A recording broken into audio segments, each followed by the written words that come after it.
तो चर्चा करते हैं जेएलएफ के ऊपर, है ना। तो जो जो इश्यूज हैं ना, जो बड़े प्रासंगिक हैं, कभी कभी कुछ कंट्रोवर्शियल भी होते हैं, लेकिन मुझे लगता है कि ज़रूरत है संवाद की, एक दूसरे के विचारों को समझने की। अगर किसी की असहमति भी है तो उसको शालीनता से प्रकट करें, बातों को सुने। विरोध भी हम कर सकते हैं, लेकिन यही बड़ी खूबी है हमारी जमहूरियत की, हमारे समाज की, हमारे देश की, कि एक दूसरे से मतभेद भी अगर हो तो बैठ के सुने, उनके व्यू पॉइंट को सुने, उनके विचारों को सुने। और असहमति व्यक्त करने का अधिकार सबको है, लेकिन खुले मन से हो, और खुले मन से हो, खुले मंच से हो, ये बहुत ज़रूरी है। इसलिए इस जेएलएफ को लोग यहाँ इतना आकर्षित इससे होते हैं, और अपने आप का एक अनूठा ये आयोजन है। हर बार मैं यहाँ पर आता हूँ, इस बार मैं यहाँ पर आया हूँ। मेरी तमाम शुभकामनाएं सभी ऑर्गेनाइजर्स को, जो यहाँ पे बोल रहे हैं वो लोग, और जो यहाँ पर सुन रहे हैं उन लोगों को भी। कानून को वापस लेना पड़ा।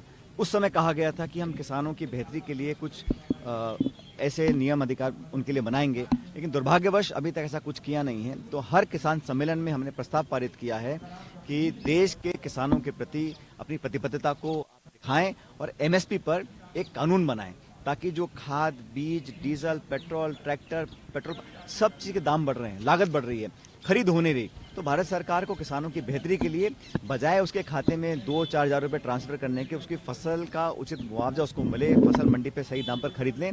एमएसपी पर एक कानून बनना चाहिए। ये हम लोगों ने किसान सम्मेलन से आवाज़ केंद्र सरकार को सुनाने के लिए उठाई है।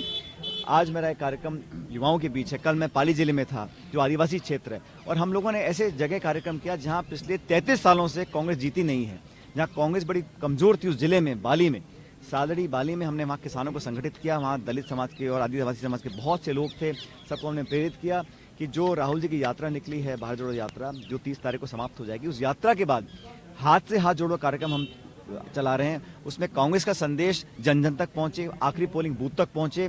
मैंने सबको प्रेरित किया, आग्रह किया, संगठित हों, किसान हों, आदिवासी हों, नौजवान, सब मिलकर काम करें। और आज एक कार्यक्रम जयपुर शहर में है, युवाओं का कार्यक्रम है। मुझे लगता है कि युवा इस देश का भविष्य हैं, उनको संभालने की, दिशा देने की, प्रेरित रखने की, और उनका जो विश्वास है, उनका जो फेथ है हमारे सिस्टम में, वो कायम रहे, ये बहुत जरूरी है। कोरोना से डर क्यों लग रहा है सर?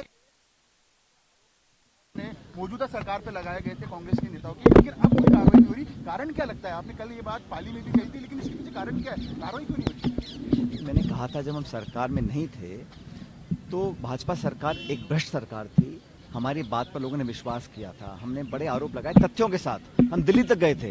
खान घोटाला, कालीन घोटाला, 9TB का, ललित मोदी के साथ बहुत सारे स्कैंडल सामने आए थे, तो हमने उसको एक्सपोज किया था। हमने कहा था हम कार्रवाई करेंगे।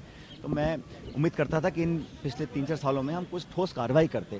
और मैं फिर कहता हूँ, प्रतिशोध की भावना नहीं है, कोई रिवेंजफुल एक्टिविटी नहीं करनी, बदला नहीं लेना किसी से, लेकिन जो प्रमाणित जो घोटाले थे उस पर तो कार्रवाई करते और दोषियों को सजा मिलती तो बेहतर रहता।